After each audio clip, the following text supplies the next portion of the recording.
Hey everyone! Tonight we're sailing back roughly 2,400 years to a small coastal village on the Aegean Sea, where whitewashed stone houses cling to rocky hillsides like barnacles to hull wood, and the salt-thick air tastes of yesterday's catch and tomorrow's hope.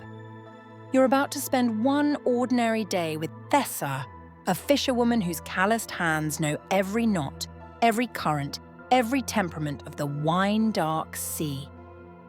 Ordinary meaning, pre-dawn net checks, bargaining with merchants who think fish should cost less than olive oil, and the constant prayer that Poseidon stays in a generous mood.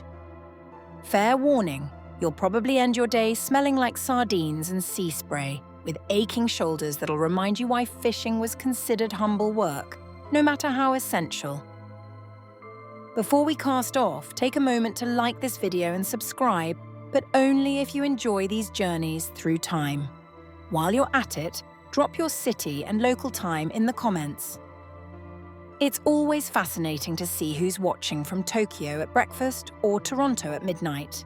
All of us connected by curiosity about how people lived before electricity and smartphones changed everything. Now settle in somewhere comfortable. Maybe near a window where you can hear the wind or rain. And let's drift together into this ancient maritime world where survival depended on reading clouds and understanding fish behavior better than any modern meteorologist or marine biologist.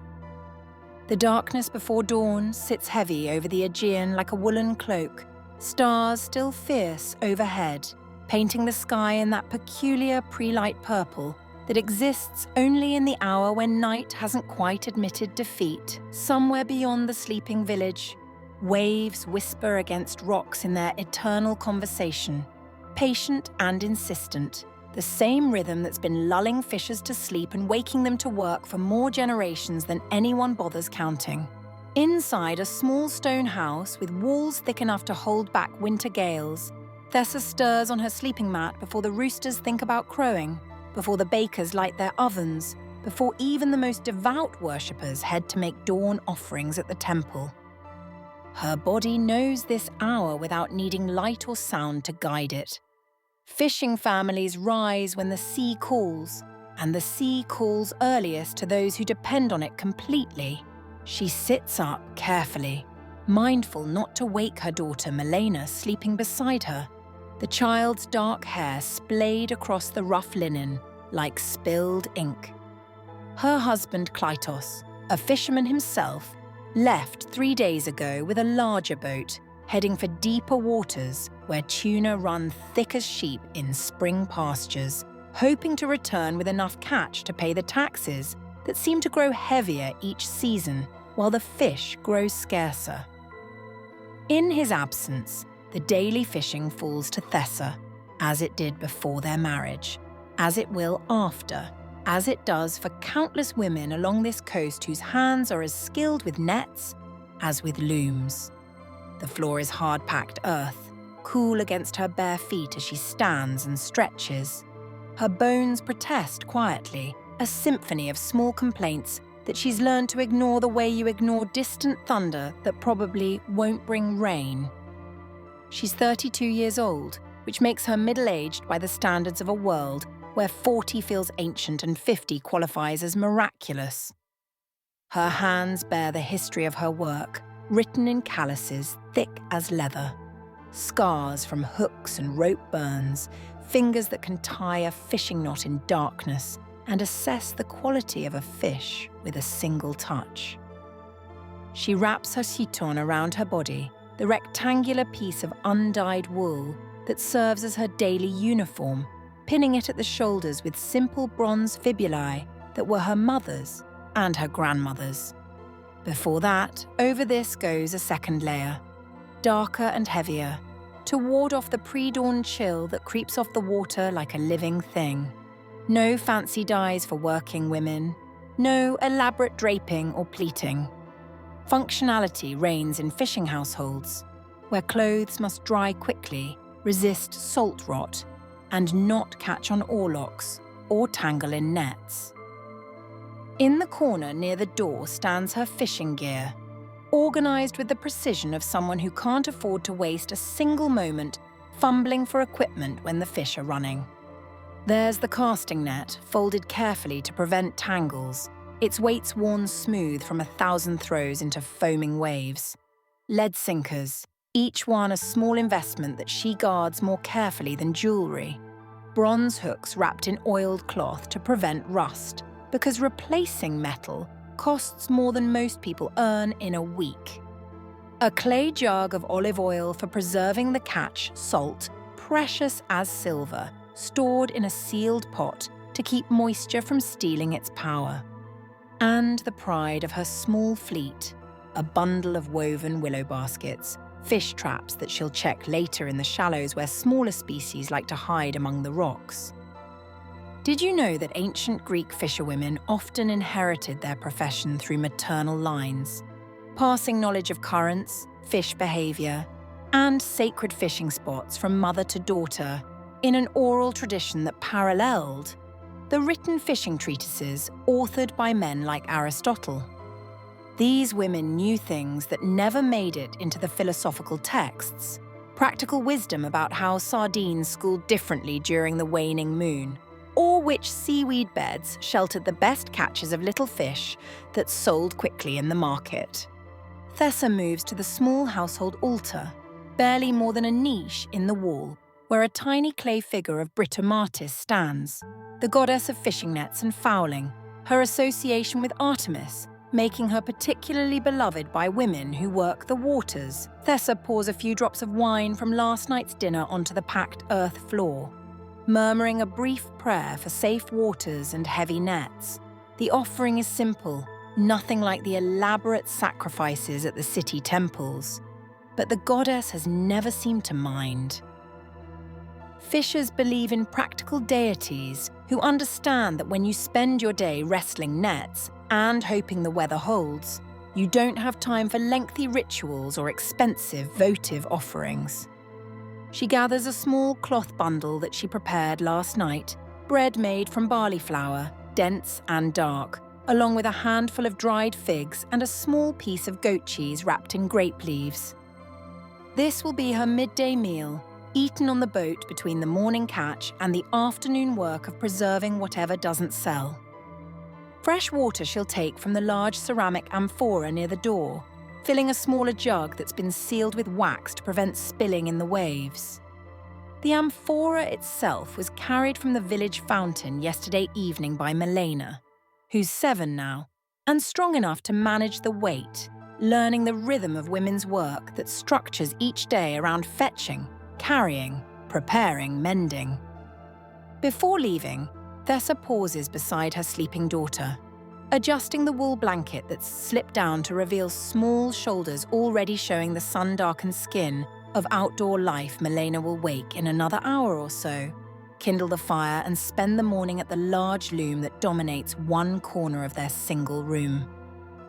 Weaving is as essential as fishing in coastal households, where women must produce the textiles that keep their families clothed and provide items for trade when fish prices dip or catches fail. The girl's aunt, Thessa's sister Corinna, will check on her later, bringing fresh water and ensuring she doesn't shirk the weaving to play with the neighbour children. Thessa shoulders her net, feeling its familiar weight settle across her back like an old friend's arm. The door creaks as she pushes it open, stepping into air so crisp and salt-laden, it feels like breathing in the sea itself. The village still sleeps around her, houses shuttered against the night, only a thin trail of smoke from the baker's chimney suggesting other human activity. Above, the stars have begun their slow fade, the eastern horizon showing the barest hint of silver that promises sunrise within the hour. Her feet know the path to the harbour without conscious thought, following the narrow lane between houses, stepping over the channel where rainwater runs when storms bless the dry earth with moisture. A dog barks somewhere, more greeting than warning, since every canine in the village knows Thessa's pre-dawn passage. The scent of night-blooming flowers mingles with wood smoke and the ever-present fish smell that no amount of washing can completely remove from a fishing village. A perfume that would offend wealthy city dwellers, but that Thessa finds as comforting as her mother's embrace. As the lane slopes downward toward the water, she hears the first stirrings of other early risers. Old Philon, whose arthritis makes sleeping difficult, sits on his doorstep smoking dried herbs in a small clay pipe, the glow illuminating his weathered face briefly as he draws breath. He nods to Thessa, a gesture of solidarity between those who wake before the world demands it. 2 houses down, another fisherwoman named Xanthi emerges, her own net slung over shoulders bent from 40 years of the same work. Her hands so gnarled they look like they're permanently shaped to hold rope and hooks. They fall into step together without speaking, the companionable silence of people who've walked this path 1,000 times, who understand that dawn conversation can wait until after the first catch, when caffeine and sleep deprivation don't exist to smooth the edges of human interaction. The sound of their sandals on stone creates a soft rhythm, punctuated by the distant sigh of waves and the cry of early waking gulls, who've learned that following fishers means breakfast. The harbour reveals itself gradually as they descend. First, the masts of moored boats silhouetted against the lightning sky, then the curve of the protective seawall, built from massive stones that some say were placed by giants in ancient days, and finally the boats themselves, riding gently at anchor, their painted hulls gleaming faintly in the pre-dawn gloom. The ancient Greeks loved colour on their boats, believing bright pigments pleased the sea gods and helped ward off evil spirits who might bring storms or poor catches. Thessa's boat, which she shares with 2 other fisherwomen when they're working the deeper waters, is a kaiki, a small wooden vessel about 4 paces long, built from pine by a local shipwright whose family has been constructing boats since anyone can remember its hull curves gracefully. The widest beam positioned far back, giving it the distinctive profile that makes these boats handle the choppy Aegean waters with surprising agility. The wood is painted a deep blue on one side and green on the other, colours that her grandmother swore brought luck and good catches, though Thessa suspects the tradition has more to do with available pigments than divine favour. She runs her hand along the worn gunwale, checking automatically for damage, feeling the wood that's been smoothed by countless hands, soaked by infinite waves, dried by endless Mediterranean sun.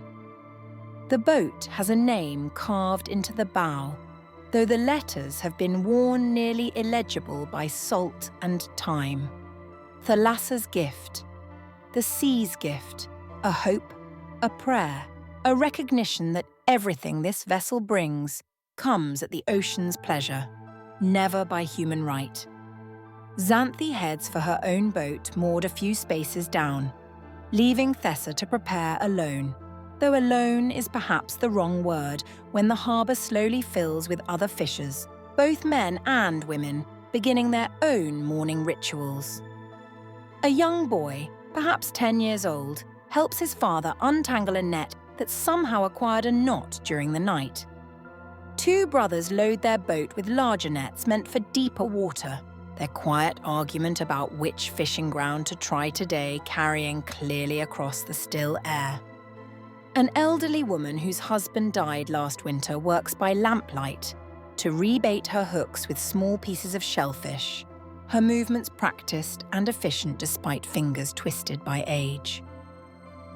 The harbour itself is modest compared to the great ports of Athens or Corinth, just a natural curve in the coastline, improved with the seawall and a few wooden docks that creak under the weight of fishers, preparing for the day, but it's been serving this village for more generations than the oldest residents can count, and it will serve their grandchildren's grandchildren, assuming the fish continue to run and the storms don't grow worse than the seawall can handle. Thessa loads her gear into the boat with practiced efficiency.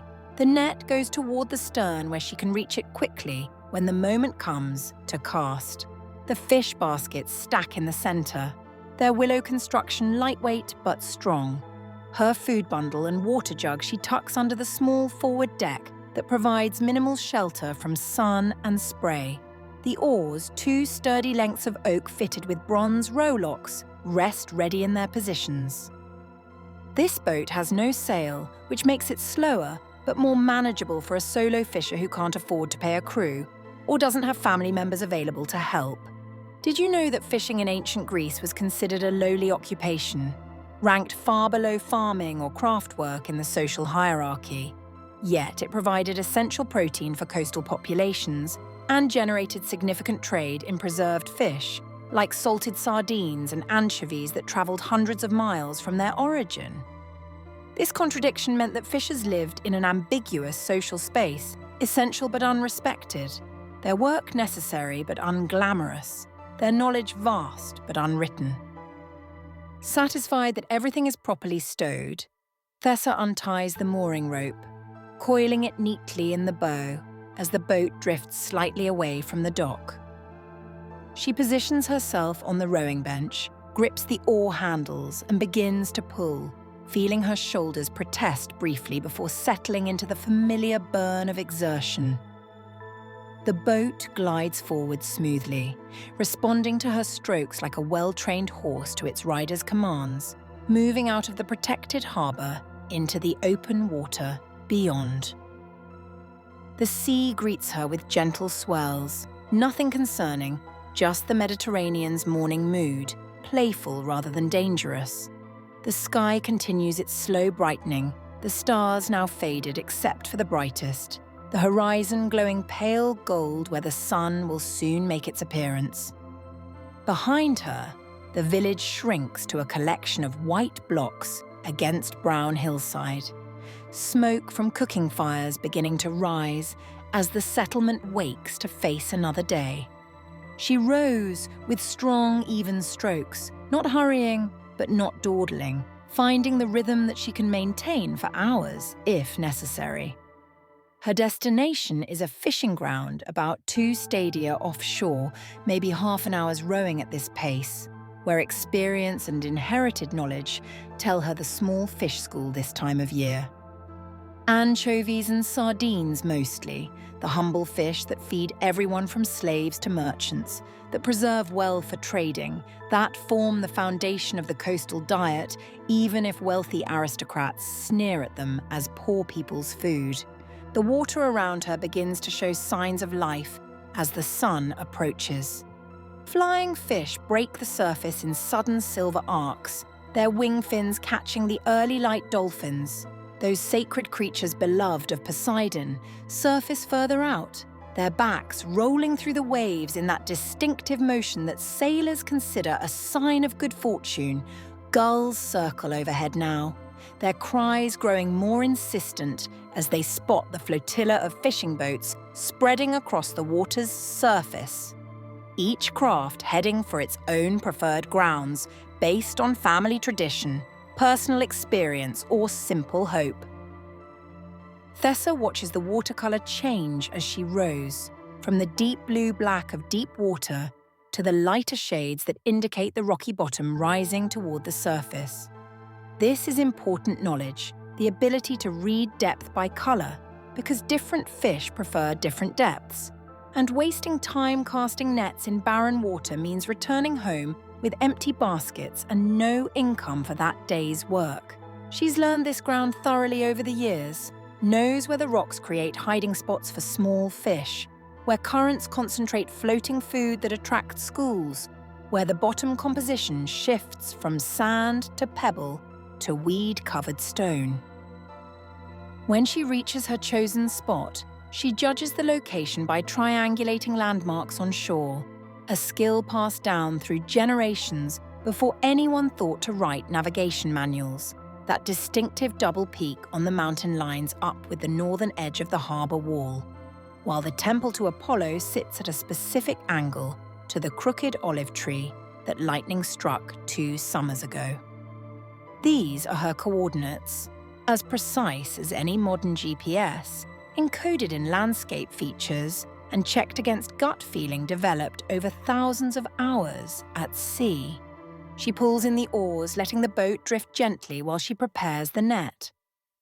This is a casting net, circular in design, weighted around its perimeter with lead sinkers, designed to be thrown over a school of fish so it spreads into a wide circle before sinking to trap whatever swims beneath. It requires strength to throw and skill to make it open properly, but Thessa has performed this action so many times her muscles remember the motion even when her mind is occupied elsewhere. She stands, balancing easily despite the boat's gentle rocking, the net gathered in her hands, with the weighted edge held just so. She scans the water surface, looking for the telltale disturbance that indicates a school of fish moving below. There, perhaps 3 boat lengths away, the water ripples differently. A slight darkening, a hint of movement that could be anchovies feeding near the surface. With a practiced motion that's part dance, part throw, part prayer, she casts the net. It flies from her hands, spreading as it goes, the weights pulling it into a perfect circle that hits the water with a soft splash and begins to sink. She grips the retrieval rope, feeling through the hemp for the subtle changes in resistance that will tell her whether she's caught anything or thrown her net into empty water and wasted effort. The resistance comes, that promising heaviness that means fish tangled in the mesh, struggling against capture. She begins to pull, hand over hand, feeling the weight increase as the net rises through the water column, bringing its silver cargo toward the surface. This is the moment that never grows old, no matter how many thousands of times she's experienced it. The anticipation of seeing what the sea has decided to provide. The small thrill of successful hunting that connects her to the most ancient human impulses.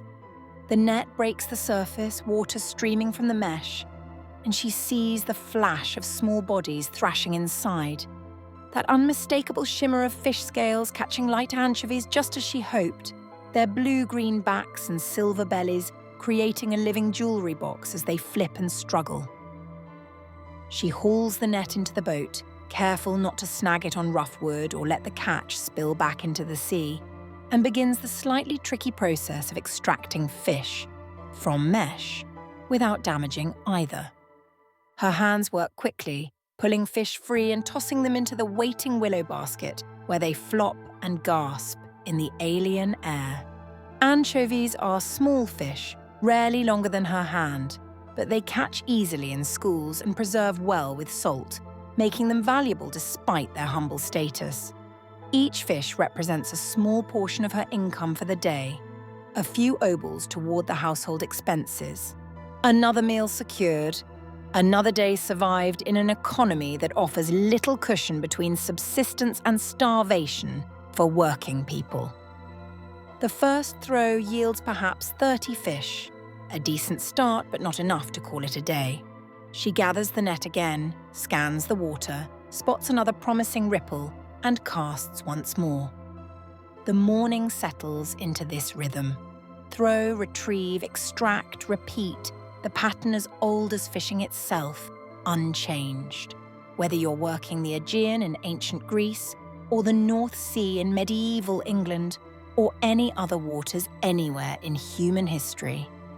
The sun finally breaks the horizon, spilling golden light across the water's surface, turning the waves into liquid metal, making Thessa squint against the glare. The temperature rises immediately in that miraculous way of Mediterranean mornings, going from cool to warm in what feels like heartbeats. She works steadily, her basket slowly filling with the day's catch, her shoulders burning with the familiar ache of repetitive casting, her hands automatically performing the delicate task of untangling fish from net without tearing the precious mesh or losing too many catches back into the water. Around her, other boats dot the seascape, each fisher working their own preferred spot, their own techniques, their own relationship with the sea that feeds them. Occasionally, a particularly successful throw will elicit a cry of satisfaction that carries across the water. or a curse when a net snags on unseen rocks and tears, requiring immediate repair before continuing the day's work. There's a community in this shared labour, an understanding that while each boat competes for the same fish, they're all subject to the same risks, the same uncertainties, the same dependence on forces utterly beyond human control. Thessa catches herself thinking about Klytos, wondering how his deeper water expedition is faring. Tuna fishing is more profitable but more dangerous, requiring larger boats, longer trips, and the kind of physical strength that favours male crews, though she knows of women who've done it when family necessity demanded. The tuna runs are unpredictable, following patterns that seem to shift from year to year, sometimes rewarding fishers with catches so abundant they can barely process them all. Other times, avoiding the nets entirely and leaving families to survive on smaller fish and hope. A splash nearby startles her from her thoughts. A dolphin has surfaced close enough to the boat that she could reach out and touch its sleek back if she dared. The creature regards her with what seems like intelligent curiosity, its eye catching hers for a moment before it disappears beneath the surface with barely a ripple. Fishers have complicated feelings about dolphins, these creatures who sometimes steal fish from nets, but also guide boats to safety in storms, who are sacred to Poseidon, but also competition for the same prey the humans seek.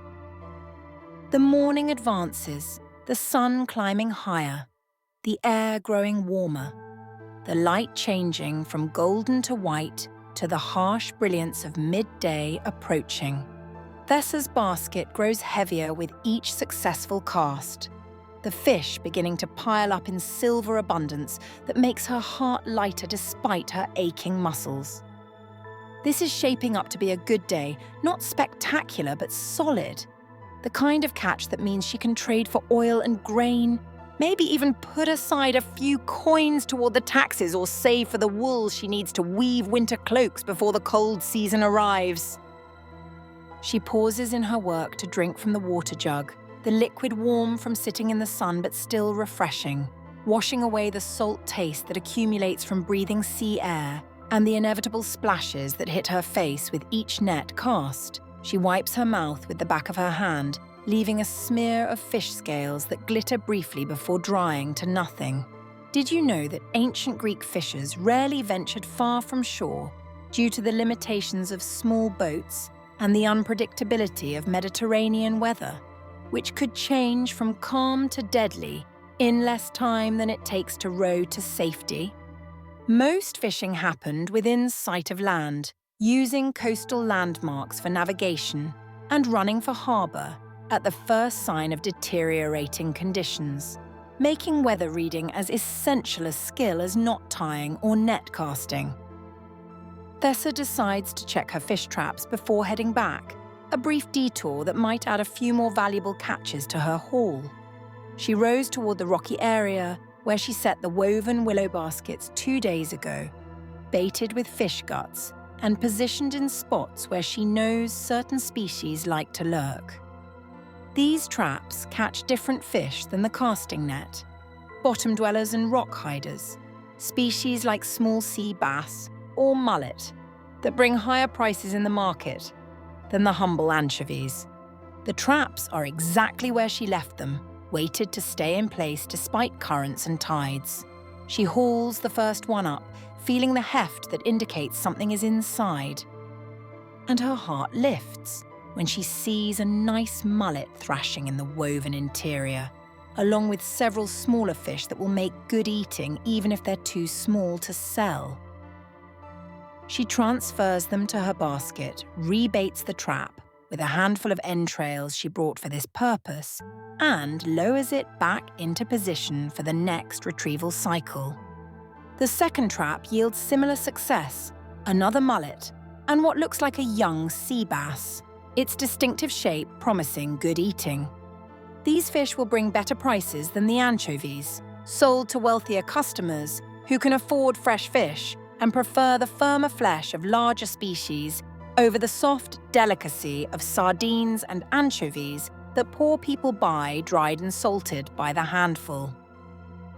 Satisfied with her morning's work, Thessa positions herself at the oars and begins the row back to harbour. The journey home always feels faster than the outbound trip, though she knows this is partly illusion, caused by the satisfaction of a successful hunt and the anticipation of getting off the water before the midday heat becomes oppressive. The boat sits lower in the water now, heavy with catch, requiring slightly more effort to pull through the waves, but in the best possible way. The harbour grows larger as she approaches, the village behind it more distinct, individual houses separating from the general white mass, people visible moving along the waterfront, the normal bustle of a coastal settlement fully awake and engaged in the day's commerce and labour. She can see that the morning's fishing fleet is mostly returned or returning, boats clustering near the docks, fishers beginning the next phase of their work, the selling and preserving that turns wet fish into money and food. She guides her boat to the dock with practiced precision, catching the worn wood with a rope and pulling herself close enough to tie off. A young boy appears immediately, one of the harbour urchins who earns small coins helping fishers with their loads in exchange for the occasional damaged fish or leftover bait. Thessa nods to him, and he clambers into the boat to help transfer her baskets to the stone quay, careful not to spill the catch or damage the willow construction. The anchovies are still alive, some of them, flipping weakly in their basket prison, their eyes already filming over with the glaze of approaching death. The mullet and sea bass are sturdier, still fighting strongly, which means they're fresher and will command better prices. Thessa makes a quick decision to sort her catch into two groups: the premium fish that she'll take directly to the agora where wealthier customers shop, and the anchovies that she'll sell to the preservers who buy in bulk for salting and distribution to less affluent markets. The marketplace is already busy when she arrives, having shouldered the basket of choice fish, while leaving the rest to be collected later. The agora of her small village isn't the grand affair of Athens or Corinth, just an open square where merchants set up temporary stalls. Farmers bring produce, craftspeople display their wares, and the constant negotiation of commerce creates a noise level that makes quiet conversation impossible. The fish section occupies one corner, closest to the harbour for obvious reasons, where the morning's catches compete for the attention of housewives, tavern owners, and the occasional wealthy buyer looking for the best quality for a special dinner. Thessa claims her usual spot, a small area of stone where she spreads a piece of old sailcloth and arranges her fish in the most appealing display possible. The mullet she positions prominently, their silvery bodies catching the light, advertising freshness and quality. The sea bass goes beside them, its impressive size making it the centerpiece of her offering. She sprinkles them with seawater from a small jug to keep them glistening, a trick her mother taught her that makes fish look fresher and more appealing to potential buyers. The first customers are housewives, women responsible for feeding their families, looking for the best quality at the lowest price. Their negotiating skills honed by years of managing household budgets that rarely stretch far enough. An older woman examines Thessa's mullet critically, picking it up to smell it, checking the eyes for clarity, pressing the flesh to test its firmness. Satisfied, she begins the inevitable bargaining process that determines the actual transaction price. 2 obols for that mullet? The fishmonger by the temple fountain is selling similar fish for 1.5, the woman declares, her tone suggesting outrage at Thessa's presumed attempt at highway robbery. Thessa knows this dance well, knows that the woman probably hasn't even checked the temple fountain prices, that this is simply the opening gambit in a negotiation that will end somewhere in the middle, a price both can accept while feeling they've won their respective victories. My friend, that fish was swimming in the sea this very morning. Look at the eyes, clear as spring water. The temple fountain fish were probably caught yesterday and have been sitting in the sun. 1 3/4, and I'm robbing my own family to offer such a price." The bargaining continues for several minutes, each woman making her case, until they finally settle on 1 2/3 obols, a compromise that leaves both parties feeling slightly dissatisfied, which is the mark of a successful negotiation. The woman produces the small coins from a purse tied at her waist, counts them carefully into Thessa's palm, and takes her fish wrapped in a grape leaf to prevent it from dripping on her chiton during the walk home.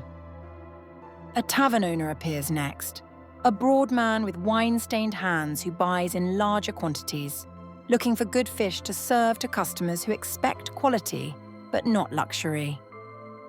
He examines the sea bass, the remaining mullet, and several of the better anchovies that Thessa brought along as backup inventory. They negotiate a bulk price that's slightly better per fish than individual sales, but guarantees Thessa can unload her premium stock in one transaction, rather than spending all day trying to sell fish piece by piece as they gradually lose freshness and value. Did you know that fish markets in ancient Greece operated under strict regulations regarding freshness and pricing, with officials called agora nomoi, responsible for inspecting catches and preventing fraud? Though enforcement varied widely between cities and small villages like Thessa's often relied more on reputation and community pressure than formal law. A fisher known for selling stale fish or using dishonest weights might find themselves unable to sell at all, as word spread through the tight-knit community of coastal traders. With her premium fish sold, Thessa returns to the harbour to deal with the bulk of her catch, the several dozen anchovies that represent the meat of her income for the day. These go to Kratos, a preserving merchant who operates a salting operation on the edge of the village, buying cheap fish in quantity and processing them for regional distribution. He's already at the harbour when she arrives, moving from boat to boat, inspecting catches and making offers, his practiced eye assessing quality and quantity with the speed of long experience. He pokes through Thessa's anchovies, stirring them with one finger, checking for dead fish that have started to decompose, evaluating the overall size and condition. "Decent catch," he admits grudgingly, as if praising the fish might force him to pay more for them. "I'll give you 3 drachmas for the lot." Thessa knows the fish are worth more, but she also knows that Kratos is her only realistic buyer for this quantity of anchovies, that other preservers operate in other villages, and that carrying fish around looking for better prices means watching them deteriorate into unsellable mush. 4 drachmas, she counters. "And you know they're worth 5, but I am in a generous mood today." They settle on 3.5 drachmas, payment delivered in a mixture of coins that Thessa counts carefully before accepting, checking each piece to make sure none are shaved or counterfeit, a problem in commercial transactions where trust only extends so far before prudence demands verification.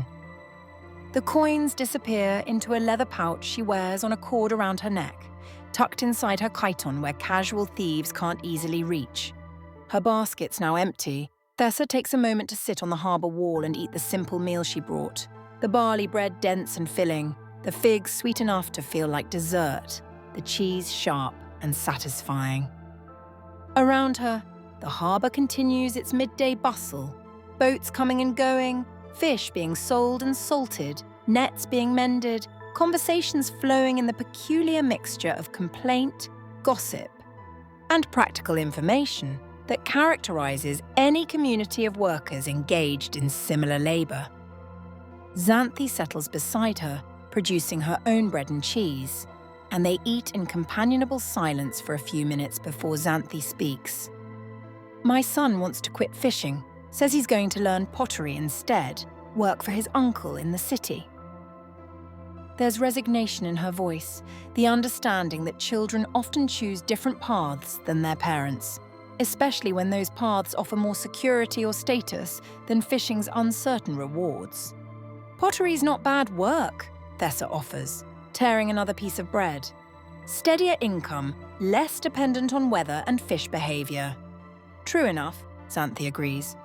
But there's something about the sea, isn't there? Once it's in your blood, everything else feels like you're trapped in a box. They sit for a while longer, watching a larger boat navigate into the harbour, its hull riding low with what must be a substantial catch. The afternoon stretches ahead, and with it the work that never really ends for fishers, the maintenance and preparation that makes tomorrow's labour possible.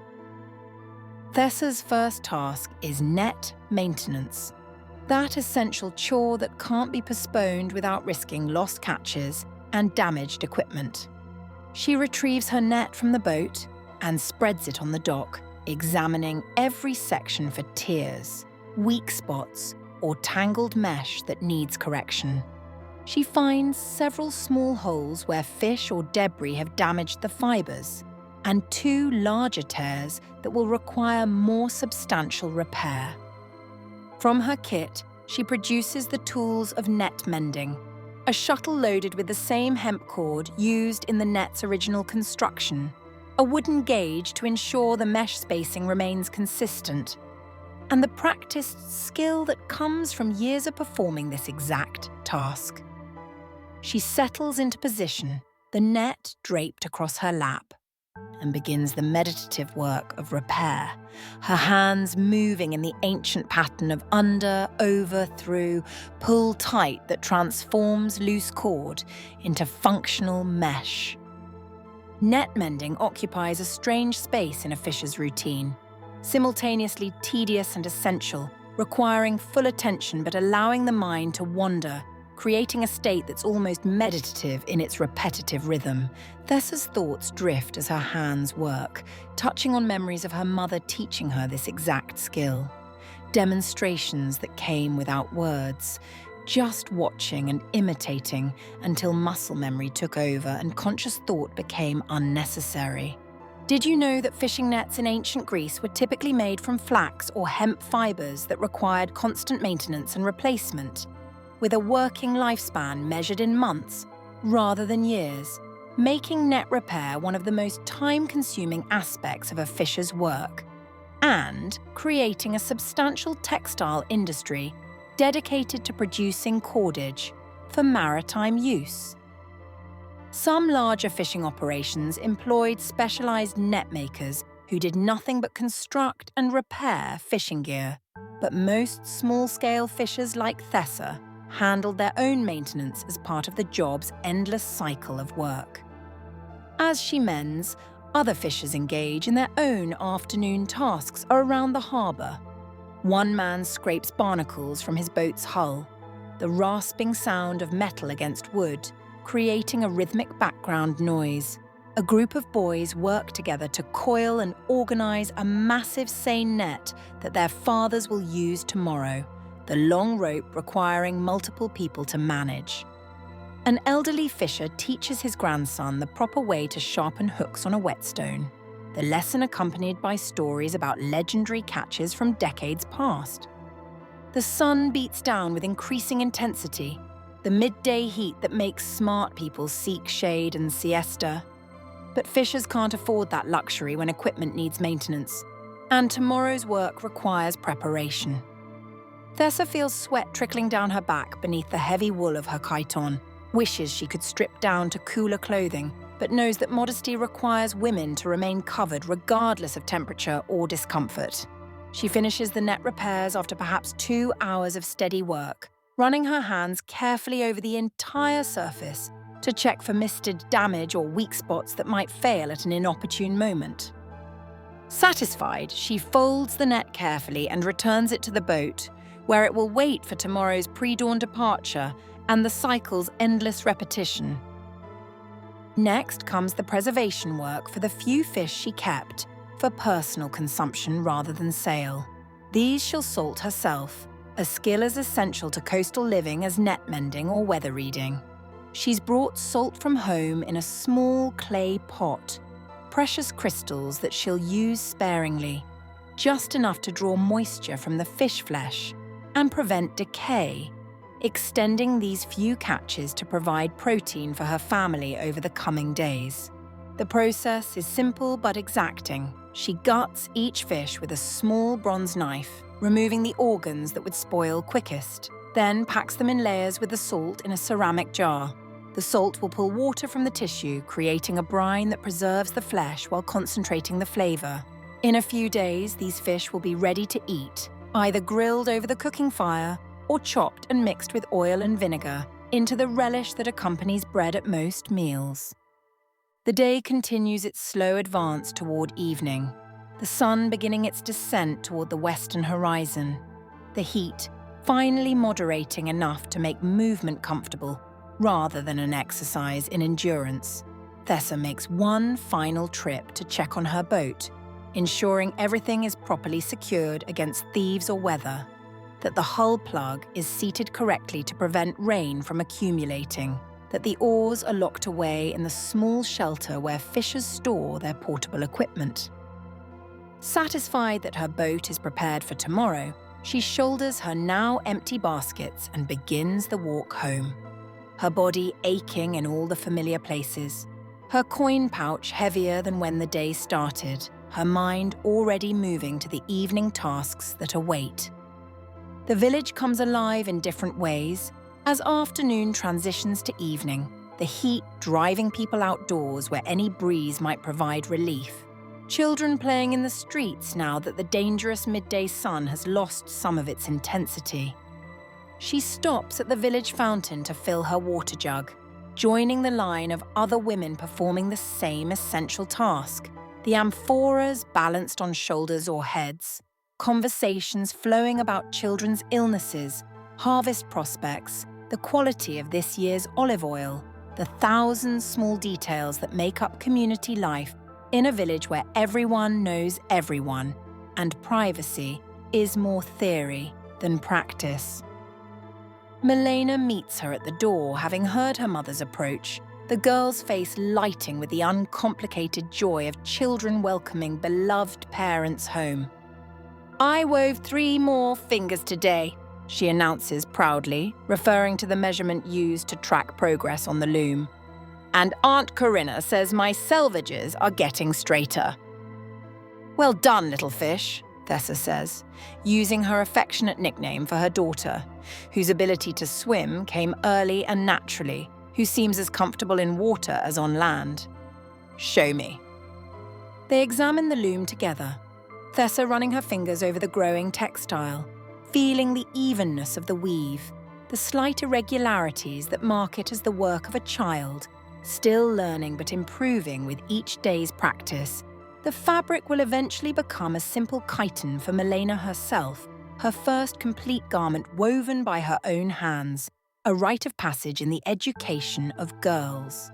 The evening meal preparation begins, a simple affair since coastal families eat modestly on ordinary days, saving elaborate cooking for festivals or special occasions.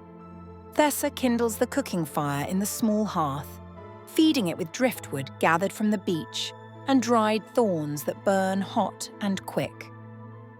A pot of barley porridge begins to simmer, thick and sustaining, while she prepares fish to grill over the coals, the catches she set aside from today's work providing protein to accompany the grain. Did you know that the ancient Greek diet, particularly among working people like fishers, consisted primarily of grain in various forms, supplemented with fish, cheese, olives, and seasonal vegetables, with meat being a luxury reserved for festivals or sacrifices? Making fish the most accessible source of protein for coastal populations and creating a culinary tradition that emphasized preserved seafood over fresh in most daily meals. The wealthy might disdain the humble anchovies and sardines that form the bulk of commercial fishing. But these small fish fed the workers who built temples, rowed warships, and maintained the commercial networks that made Greek civilization possible. As she cooks, Milena sets out the simple dishware, clay bowls and wooden spoons, a small pitcher of watered wine that will accompany the meal. The room fills with the smell of grilling fish and simmering grain, homely scents that signal the end of the working day and the beginning of evening's quieter rhythms. They eat as the last sunlight fades, talking about the day's events, Milena chattering about the merchant ship she saw entering the harbour, the stray cat that had kittens in the alley behind the baker's house, the game she invented with the neighbour children involving pebbles, and a circle drawn in the dirt. Thessa shares edited versions of her own day, the successful fishing, the price negotiation, the dolphins she saw, leaving out the aching exhaustion and the constant low-level anxiety about whether catches will continue, whether prices will hold, whether they'll have enough saved to survive if Klytos' expedition returns with poor results. After the meal, after the dishes are washed and stacked for tomorrow's use, there's a brief period of leisure before sleep claims its due. Thessa brings out her spindle, that essential tool of women's work, and begins converting raw wool into thread while Milena practices her letters on a wax tablet, scratching out the alphabet with a bronze stylus, her young face serious with concentration. The night deepens around their small lamp, darkness settling over the village, quiet descending except for the eternal sound of waves against shore and the occasional bark of dogs or cry of night birds. This is the hour when Thessa feels both the satisfaction of a productive day and the weight of infinite days like it's stretching ahead. The understanding that this life of constant labour is what she'll live until age or accident makes her incapable of continuing, at which point she'll depend on children or charity for survival. But there's also contentment in the familiar, comfort in knowing her role and filling it competently, pride in being able to feed her family through her own skill and effort rather than depending entirely on a husband's income or a father's provision. Many women in ancient Greece live circumscribed lives, confined to their homes, forbidden from participating in public life or commerce. But fishing communities operate under different rules, necessity overriding social conventions when survival depends on every family member's productive labour. She thinks about Klytos, out somewhere on the dark water, hoping his boat is safe, his catch good, his return swift. She thinks about Milena's future, whether the girl will follow her into fishing or choose another path, whether the world will offer opportunities beyond the narrow options that defined Thessa's own life. She thinks about tomorrow's fishing, whether the anchovies will still be schooling in her usual grounds, whether the weather will hold or break, whether Poseidon will continue his current mood of grudging generosity or shift to something more temperamental and dangerous. The lamp oil burns low, its light flickering and dimming, nature's signal that sleep should come. Thessa banks the fire, covering the coals with ash to preserve them for morning's rekindling, then helps Milena prepare her sleeping mat. The girl settles quickly, exhausted by the day's weaving and play, her breathing evening into sleep's steady rhythm within minutes. Thessa performs her own nighttime ritual, a brief prayer at the household altar to Britomartis and Poseidon, thanks for the day's catch, and a request for tomorrow's safety, then lies down on her own mat and pulls the light wool blanket over her body.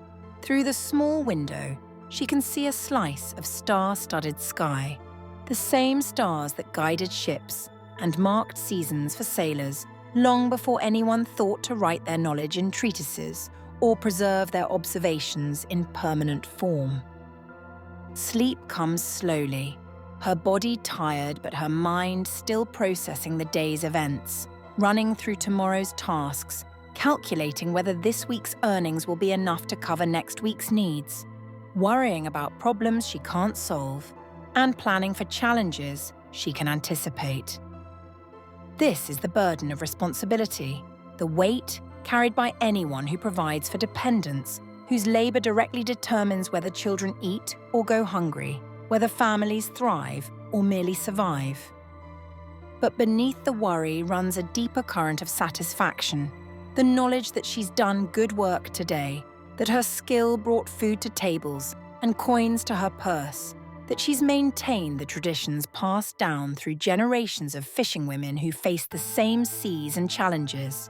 who developed the same calloused hands and weather-worn faces, who understood the particular freedom that comes from working the waters despite society's tendency to rank such labor as humble and unimportant.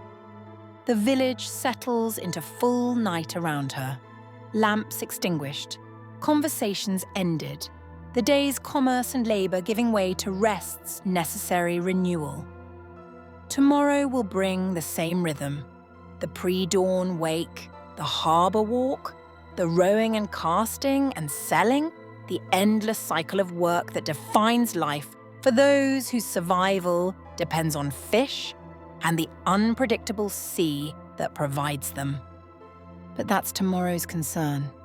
Tonight, as waves whisper against the shore and stars wheel slowly overhead, Thessa lets exhaustion finally claim her, drifting into sleep with the scent of salt still in her nostrils and the memory of sunlight on water flickering behind her closed eyes, ready to wake before dawn and begin the pattern again, as fishers have done since humans first learned to read the sea's moods and harvest its provisions.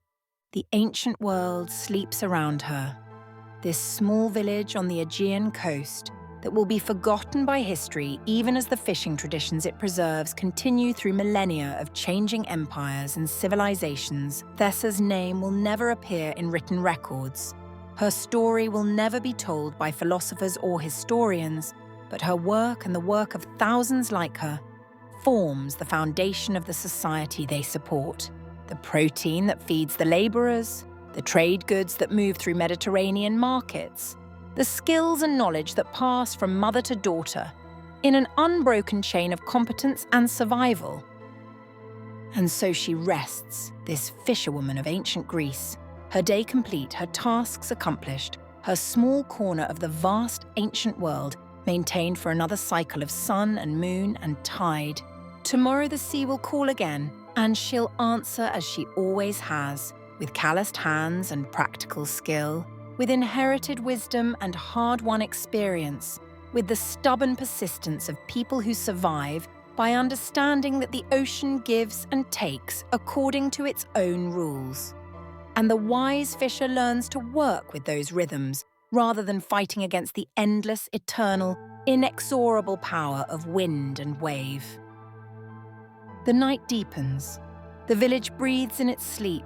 The sea continues its conversation with the shore, patient and timeless, waiting for tomorrow's fishers to wake and venture once more onto its surface, seeking the gifts it might choose to provide to those who approach it with respect, skill, and the humility of recognizing their own smallness against its vast indifference and occasional generosity. If you've enjoyed this journey back to ancient Greece, and a day in the life of someone history usually forgets to mention, please take a moment to like this video and subscribe to the channel. Your support helps create more of these deep dives into how ordinary people lived extraordinary lives in ordinary ways. Drop a comment about what aspect of Thessa's day surprised you most, or suggest other historical periods and occupations you'd like to explore. Until next time, may your own nets always come up heavy, and may you find satisfaction in whatever honest labor fills your days.